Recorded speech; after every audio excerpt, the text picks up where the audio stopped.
Ашат Ташбаевич жанагы антидемпинговый пошлина жөнүндө сурап, мындай жообун ала албады да. Мен ошого просто билгим келет да.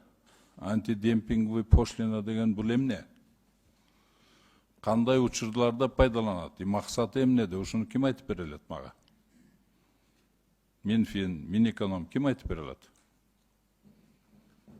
Минэконом жооп бересиңерби? Кат түрүндө жооп берели? Жок, кат түрүндө эмес. Силер берги келгенден кийин ошол терминди колдонуп атканыңардан кийин билишиңер керек да бул эмне экенин. Антидемпинговый пошлина деген бул эмне? Биринчи, экинчиси, кандай учурда пайдаланат? Максаты эмнеде? Айтып бергилечи. Ушуну билбесеңер кантип колдонуп атасыңар бул терминди?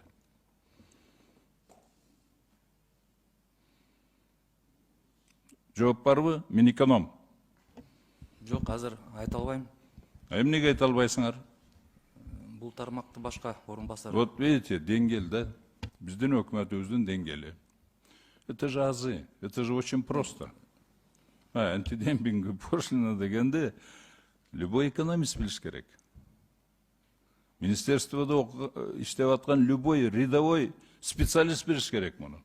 Нет, мы, чтобы точную информацию предоставить... Какую информацию? Ну, ты мне здесь голос не повышай. Сидишь тут, хамишь, когда не можешь ответить на вопрос. Вообще не на месте сидишь. Тебя на пушечный выстрел нельзя подпускать к Министерству экономики. Санок Шогондорда. Еще голос повышаешь здесь. Это должен знать любой студент третьего курса. А ты в министерстве сидишь, политику делаешь экономическую. Мына деңгели.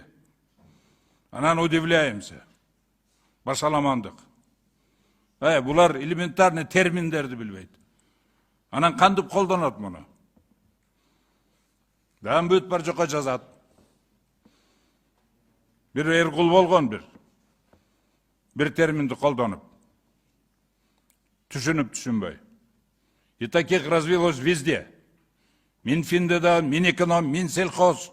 Бүт бар жокто ушундайларды топтоп алган. Анан башаламандык. Иштегенди билбейт. Иштегенди билбегендиктен корккондугунан жоопкерчиликти алганды да билбейт. Не знает, что правильно, что неправильно. Мен силерди эмнеге чакырып атам? Видите, я просто хочу показать уровень. Биздин өкмөттүн уровенин көргөзгүм келет. Минэкономдун уровенин көргөзгүм келет. Просто вот явное доказательство. Сидит уже хамит здесь.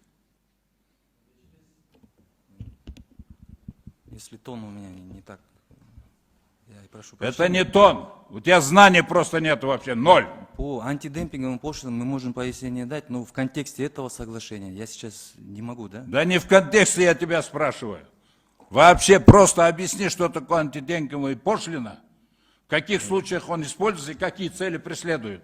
Ну, при поставке и экспорте товаров в случае нанесения ущерба какому-то сектору компенсируется сумма за счет введения вот этих антидемпинговых пошлин. Ты что, в Гугле прочитал? Нет, зачем? Ну, если в общем терминологии пояснения. В каких случаях его используют тогда? Регулируется отдельным законодательством, там предусматривается посекторальная, да, политика. Вот, знаете, барды эмелер, вот двоечники, да, студентов понабирали. В Гугле читает шпаргалка, өзүнүн башы жок. Анан эмнеге бияка жөнөтөттөр буларды? Ушол нерсе защищать этип келип отурат бу жерде? Эчтекени билбесе. Вообще, кого вы набираете там? Что за кадровая политика?